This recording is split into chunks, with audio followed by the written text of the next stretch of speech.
Bapak Ibu sekalian, jadi sesuai dengan agenda acara, bahwa setelah ini adalah forum rektor TII. Akan tetapi, saya sampaikan karena di sini banyak tokoh, ada Prof. Joko, ada Pak Danis, ada Bu Hetiva, dan banyak lagi, kita akan menampilkan semua. Jadi, Bapak-Bapak Ibu semua, siapapun itu akan kita persilahkan, nanti raise hand aja, nanti akan kami persilahkan. Oke, untuk selanjutnya, untuk sementara saya persilahkan Prof. Panut dulu. Kita juga akan persiapkan nanti PSPPI, PDFPNI, dan lain-lain untuk memberi masukan terkait bagaimana peningkatan kualitas, kuantitas, dan sinergi keinstrumenan kita. Prof. Panut, saya silahkan. Oke, matur nuwun Pak Sekjen. Terima kasih. Assalamualaikum warahmatullahi wabarakatuh. Waalaikumsalam. Waalaikumsalam. Om Swastiastu, Namo Buddhaya, salam kebajikan, salam. Yang sangat saya hormati dan saya banggakan Pak Ketua FDTI sekaligus Dirjen Dikti, Prof. Nizam, pimpinan PPI, Mas Heru, serta seluruhnya, pimpinan Lamtek, pimpinan IABI, pimpinan Forum Rektor PII, dan Bapak Ibu yang saya hormati, para senior, Prof. Joko, Prof. Danis, dan semuanya saja yang tidak bisa saya sebutkan satu persatu. Yang pertama, saya mengucapkan selamat Idul Fitri 1442 Hijriah. Taqabbalallahu minna wa minkum, taqabbal ya karim, minal aidin wal faizin, mohon maaf lahir dan batin. Ya, tentu saya berbahagia sekali bisa bersilaturahmi dengan Bapak Ibu semua dalam suasana yang sangat menggembirakan ini. Dan tadi Prof. Nizam, Pak Heru sudah menyampaikan banyak hal, Prof. Misri juga ya, dan saya yang pertama sebagai pelaku pimpinan perguruan tinggi, tentu tadi yang disampaikan Prof. Misri terkait dengan biaya, ya yang penting tidak mahal, tetapi teman-teman asesor, pimpinan IABI juga Lamtek ya, juga tidak menderita begitu. Saat ini perguruan tinggi banyak mengeluh karena LAM yang lain itu dirasa cukup mahal. Dan juga beberapa waktu yang lalu kami mengalami persoalan karena pemahaman LAM terhadap aturan pemerintah itu kurang baik. Misalnya prodi yang sudah terakreditasi internasional belum bisa diakui sebagai prodi unggul oleh LAM gitu ya. Nah, ini persoalan, tetapi kemarin kami sudah bisa melakukan pendekatan dan akhirnya bisa diterima begitu. Dan yang lain-lain tentu insinyur itu kan tugasnya ya bagaimana ya kita membuat sesuatu itu menjadi lebih baik. Kita selalu mencari cara, mencari metode atau apapun lah begitu agar kita bisa menciptakan sesuatu untuk kesejahteraan umat manusia. Saya kira tadi Pak Dirjen sudah menyampaikan terkait impor kita. Insinyur mudah membuat barang, begitu ya. Tetapi apakah orang lain itu mampu atau mau, terutama ya, menggunakan barang-barang yang kita buat, begitu. Nah, ini persoalan sehingga insinyur juga harus bisa merambah ke bagaimana kita mempengaruhi kebijakan negara agar kebijakan-kebijakan yang baik dan mendukung produk-produk yang dihasilkan di dalam negeri itu bisa dimanfaatkan dan didaya gunakan dengan sebaik-baiknya. Contoh nyata Bapak Ibu terkait dengan alkes dan obat. Perpres tentang kemandirian alkes sudah ada, kemudian peraturan Menteri Kesehatan ya tentang bagaimana agar percepatan kemandirian alkes dan obat sudah ada. Nah, lalu bagaimana kita bisa merealisasikan itu semua? Tentu rekan-rekan yang suka mengimpor juga harus kita beri tahulah bagaimana agar impor tetap jalan dikit-dikit, tetapi kita juga produk dalam negeri harus meningkat, dan digunakan. Itu jadi saya kira tidak ada yang lalu kehilangan pencaharian, sehingga bagaimana hal-hal semacam itu kita usahakan itu pada prinsipnya menjadi kewajiban bersama. Dan kalau PII, kemudian FDTI, Forum Rektor itu bersinergi untuk membuat kegiatan-kegiatan yang berpengaruh dan didengar oleh pemerintah, saya kira keadaannya akan terus membaik. Dan sedikit lagi Pak Sekjen terkait dengan disparitas kualitas pendidikan. Saya kira ini kita semua tahu dan sadar bahwa perbedaan mutu pendidikan kita antara daerah satu, daerah yang lain itu sangat tajam. Dan ini juga mari kita bagaimana bisa mengangkat yang masih kurang. Tentu di sini nanti IABI ini sangat penting fungsinya untuk bisa mendorong pendidikan tinggi teknik terutama ya untuk meningkatkan kualitasnya dan tentunya memberi jalan ya. Tidak hanya harus begini, harus begitu, tetapi caranya ditunjukkan dengan bekerja sama dengan perguruan tinggi yang sudah lebih maju, kemudian kami atau kita yang mempunyai kualitas yang lebih baik juga harus mau bekerja sama, mengangkat, berteman dan seterusnya dengan rekan-rekan kita yang perlu dibimbing, ditingkatkan kualitasnya. Saya kira itu biar tidak menyita banyak waktu. Sekali lagi senang sekali kebersamaan ini dan ada khilaf dan salahnya mohon maaf. Assalamualaikum warahmatullahi wabarakatuh. Waalaikumsalam. Terima kasih Prof. Jadi kalau tadi saya sampaikan waktunya forum rektor, tapi saya akan selang-selingi. Jadi setelah salah satu rektor PII, saya akan ke teman yang lain. Untuk kali ini kebetulan Pak Bambang Guritno sudah hadir, beliau yang ditugaskan sama Ketum PII untuk berbicara terkait bagaimana pengembangan PSPPI ke depan. Untuk itu saya persilahkan 5 menit Pak Bambang, silahkan. Baik, terima kasih Pak Izradi. Assalamualaikum warahmatullahi wabarakatuh. Waalaikumsalam warahmatullahi wabarakatuh. Bapak-bapak semua yang sangat saya hormati, mulai dari Pak Dirjen, Bapak-bapak Rektor, Pak Sekjen FDTI, dan seluruhnya yang hadir, termasuk Pak Ketua Umum PII.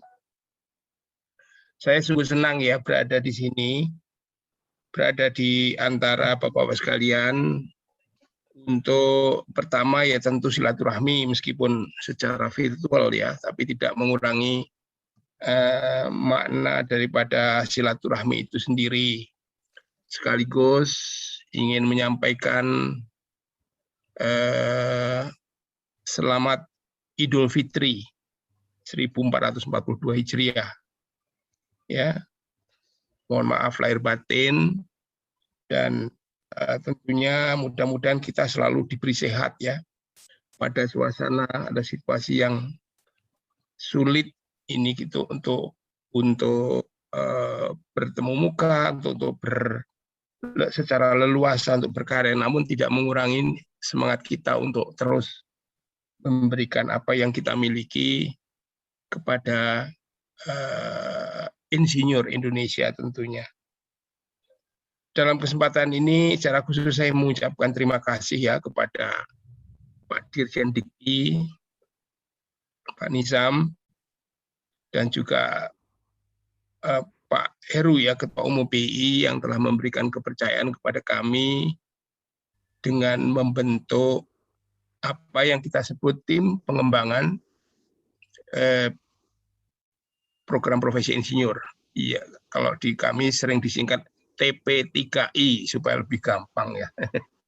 TP3I, tim pengembangan program profesi insinyur, atau tim pengembangan pendidikan profesi insinyur ya menurut SK-nya. Nah, tim ini memang diberi tugas untuk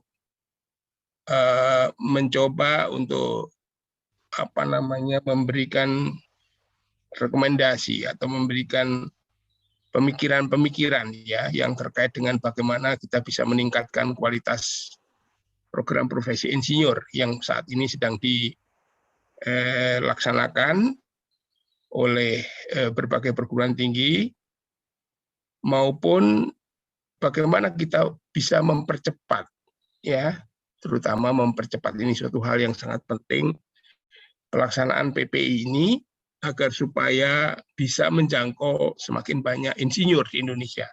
Karena yang tersisa itu masih jauh lebih besar ketimbang yang sudah dikerjakan. Oleh karena itu, kami sudah bersama-sama dengan seluruhnya itu 57 orang ya. Atau karena ada yang double-double, sebetulnya tepatnya itu 48 atau 49 orang, Pak. Dirjen ya. 40 dari para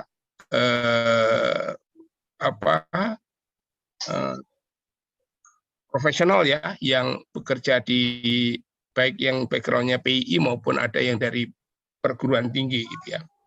Nah, kami sudah melakukan beberapa kali pertemuan baik di dalam skala kecil maupun dengan seluruhnya ya.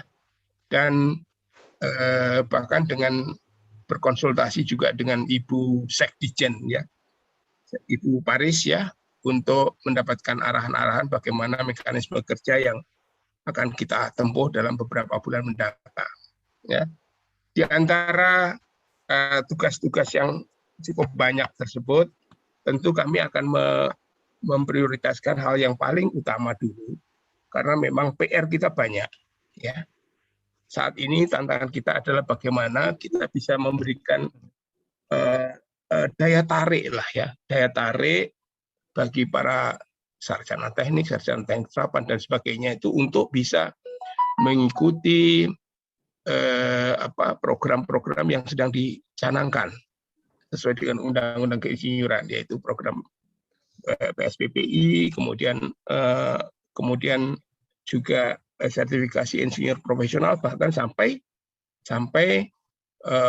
bagaimana mereka bisa mendapatkan sertifikat tanda registrasi insinyur agar mereka bisa leluasa bekerja secara sah di negara ini gitu ya. Nah, oleh karena itu kami mempunyai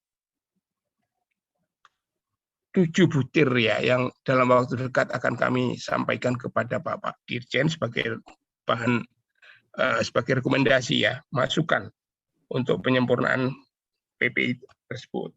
Yang pertama adalah pengaturan tentang pemberian gelar profesi insinyur kepada pemegang sertifikat insinyur profesional yang sudah dipegang oleh masing-masing. Ya, ini penting sekali untuk memberikan landasan agar supaya para insinyur yang memang sudah malang melintang lah, sudah mempraktekkan keinsinyurannya, itu bisa segera mendapatkan gelar insinyur, gitu ya. Gelar insinyur secara sah, gitu ya. Nah, oleh karena itu perlu ada landasan hukum yang harus dikembangkan dan harus digunakan agar supaya yang bersangkutan bisa mendapatkan gelar. Kemudian juga pengaturan pemberian gelar profesi insinyur kepada para pemegang ijazah insinyur sebelum undang-undang keinsinyuran itu ada.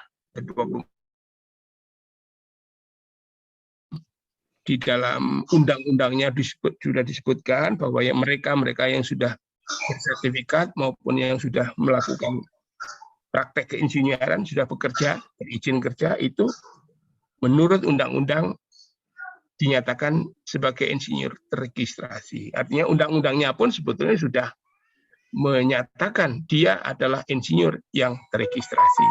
Oleh karena ini juga harus diberikan landasan hukum bagi mereka agar supaya mereka mendapatkan gelar insinyur. Kemudian juga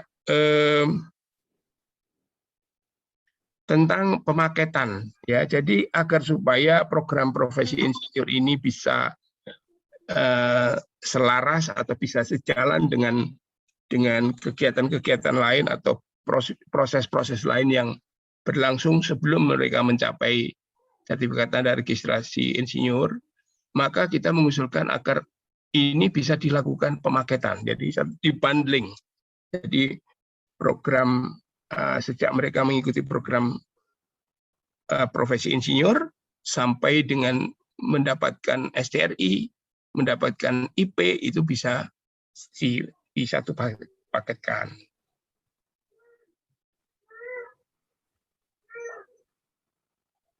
Kemudian juga tentang pengaturan pemberian izin operasional program studi program profesi insinyur untuk perguruan tinggi yang berakreditasi B. Ini salah satu juga yang nanti kita akan sampaikan kepada Pak Dirjen untuk menjadi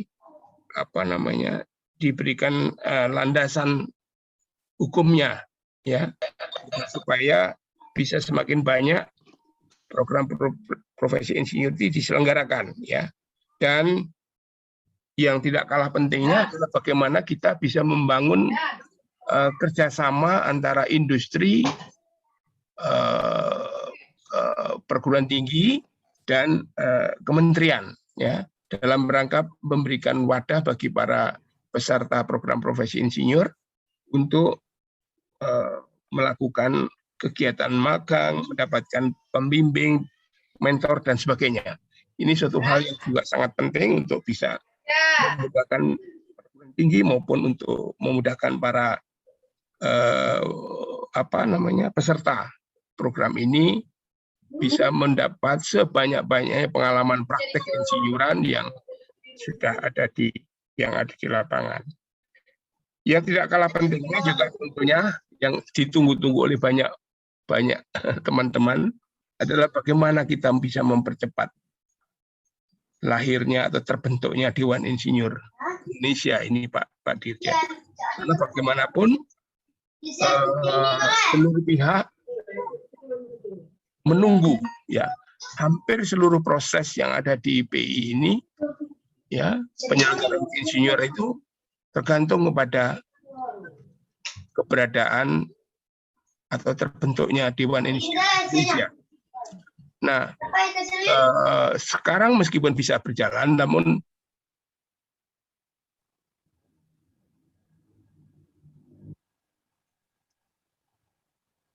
Pak Bambang, di-unmute Pak Bambang. Mute-nya dibuka Pak Bambang. Pak Bambang. Ya, oke. Ya. Yang paling di antara semuanya tadi, Pak Dirjen, yang kami sangat-sangat tunggu, bukan hanya kami di tim ini, tapi juga semua insinyur Indonesia, tentu adalah terbentuknya atau lahirnya Dewan Insinyur Indonesia, Pak. Ini berbagai upaya sudah kita tempuh dan mungkin perlu langkah-langkah yang lebih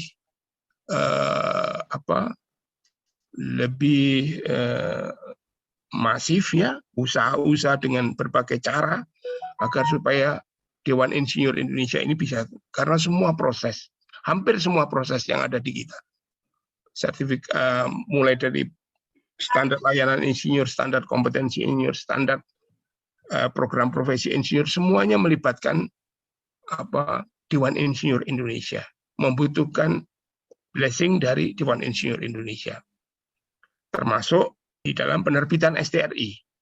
Nah, ini akan sangat membantu, sangat memudahkan sekali, dan akan bisa lebih cepat apabila Dewan Insinyur Indonesia ini bisa segera dilahirkan, Pak Dirjen.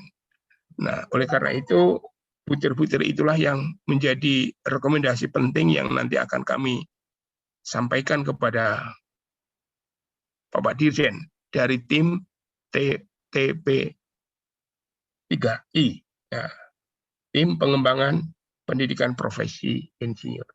Saya kira demikian Bapak-bapak sekalian, Bapak Ibu sekalian, ada Bu Hetifah ya, ada Bapak Ibu sekalian. Jadi sekali lagi saya ucapkan terima kasih dan mudah-mudahan apa yang kita lakukan dengan keikhlasan yang luar biasa ini bisa menghasilkan sesuatu yang membahagiakan, yang membanggakan bagi insinyur Indonesia. Demikian, terima kasih. Wabillahi taufik wal hidayah. Wassalamualaikum warahmatullahi wabarakatuh. Waalaikumsalam. Terima kasih banyak Pak Bambang warahmatullahi Guritno, wabarakatuh. luar biasa. Saya rasa momen hari ini semua yang sangat peduli terkait insinyur ada di sini, dan mungkin pandangan dan masukan semuanya juga kita tunggu untuk kita jadikan acuan ke depan bagaimana kualitas, kuantitas, dan sinergi keinsinyuran kita. Selanjutnya saya persilahkan salah satu rektor, dan Ibu Hetifah juga nanti siap-siap, begitu juga Bapak yang lain, Pak Danis, atau siapa saja yang ada di forum ini untuk menyampaikan. Saya kasih kesempatan masing-masing tidak lebih dari 5 menit, atau kalau bisa 3 menit boleh. Silahkan Pak Rektor, salah satu rektor, Pak Masran atau Pak Samsul, atau Pak Tresna, silahkan aja. Siapa yang siap? Jangan di-mute coba. Ya, saya kali ya. Silahkan Prof. Tresna. Ya, pertama-tama mengucapkan menghaturkan selamat Idul Fitri, mohon maaf lahir batin, dan semoga perjuangan kita mengejar keimanan dan ketakwaan Amin. bisa diterima oleh Allah Subhanahu wa taala. Amin. Dan saya dalam waktu yang terbatas ini singkat saja, lebih bersifat makro saja atau bersifat prinsipal saja, dan bersifat global. Jadi saya melihat memang untuk memajukan keinsinyuran Indonesia ini merupakan suatu sistem kelembagaan atau merupakan suatu ekosistem pengembangan